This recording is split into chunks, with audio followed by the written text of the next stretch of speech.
ভাবে ভাইরাল সব ক্লিপে তোমাকে দেখা যায়। আজকে তুমি রিপাবলিক বাংলায় ময়ূকের মুখোমুখি হয়েছো, উত্তরবঙ্গের কথা বলার জন্য তুমি এসেছো। দেখি উত্তরবঙ্গের অনেক সমস্যা, কিন্তু আসল সমস্যাটা বলো। কিছুই, কিন্তু এই মুহূর্তে সব থেকে বড় সমস্যা যে উত্তরের বন্যা, সেটা নিয়ে বলবো। তার আগে বলবো দর্শক বিন্দু, আমি কোনো রাজনৈতিক কথা বলতে আসিনি। আজকে উত্তরবঙ্গের যে সমস্যা, সেসব সমস্যার কিছু কিছু পার্ট আমরা তুলে ধরবো, স্পেশালি আমি তুলে ধরবো।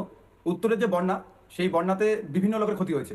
এটা আমি আবারও বলছি, এটা যদি কলকাতায় হতো না, গোটা ন্যাশনাল মিডিয়া, গোটা দেশের যত লোক, তারা এক মাস ধরে হয়তো এটাই হেডলাইন করে রাখতো। তুমি যে কথাগুলো বলছো সেগুলো তো আজকে ওঠানো হতো। আপনাদের সত্যি কথা থ্যাংক ইউ, এবং আমি ক্রিয়েটরদেরকেও থ্যাংক ইউ বলবো। আমরা এই যে কথা তুলি, যে বিভিন্ন লোক যাদেরকে আমরা ইন্সপিরেশন মানি, তারা আমাদের বিপদে পাশে থাকে না। এই হয়তো কথার ভয়ে অনেকেই পাশে দাঁড়াচ্ছে, যাই হোক আলটিমেটলি দাঁড়াচ্ছে অনেকেই, এটা থ্যাংক ইউ সো মাচ রাখবো। যেহেতু উত্তরবঙ্গকে ভালোবাসা হয়, এখানে এসে মন ভালো করা হয়, বিভিন্ন জায়গায় পাহাড় ঘুরতে যাওয়া হয়, আমাদের রাজা শহরে ঘুরতে আসা হয়, তাহলে যখন দরকার পড়ে আমাদের উত্তরবঙ্গের পাশে দাঁড়ানো কর্তব্য। উজ্জ্বল, আমি একটা কথা জিনিস বলবো। হ্যাঁ বলো। আমি একটা জিনিস বলবো, আমি যেহেতু কোচবিহার শহর থেকে বিলং করি, শহরও নয়, কোচবিহার জেলা থেকে। তো কোচবিহার জেলা এমন একটা জায়গায় পড়ে যে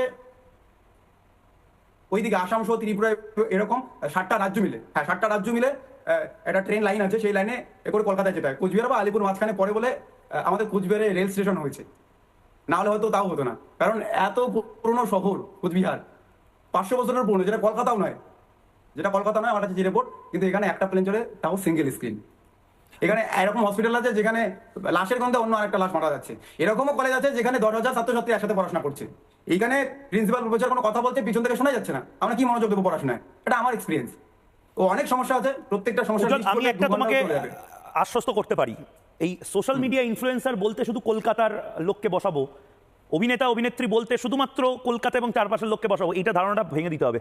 উত্তরবঙ্গ থেকে তুমি আজ বসেছো যেরকম ভাবে, উত্তরবঙ্গের মানুষের কথা লাগাতার ময়ূক জবাব চায় বাংলাতে শুনিয়ে গেছে।